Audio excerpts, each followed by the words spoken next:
کہ رمضان کے مہینے کے آپ روزے رکھ سکیں، عبادت بجا لا سکیں، قرآن کی تلاوت کر سکیں، اور جو دوسری عبادی امور ہیں جو عام ایام میں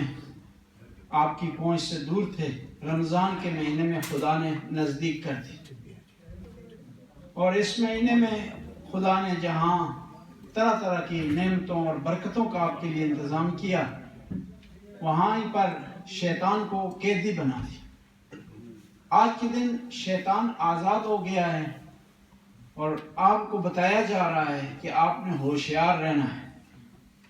دیکھیں نا، کسی علاقے میں مشہور ہو جائے کہ کوئی اجنبی چیز پھر رہی ہے جو آپ کو نقصان دے سکتی ہے، جو آپ کو ضرر پہنچا سکتی ہے، تو آپ احتیاط کرتے ہیں، باہر چلتے ہوئے جلدی گھر واپس آ جاتے ہیں، اندھیرے میں چلتے ہوئے احتیاط کرتے ہیں، اکیلے نہیں چلتے، ساتھ کسی کو ہمراہ رکھتے ہیں۔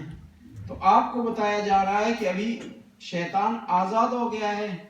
آپ نے احتیاط کرنی ہے، محرمات کے حوالے سے، واجبات کے حوالے سے، مستحبات کے حوالے سے،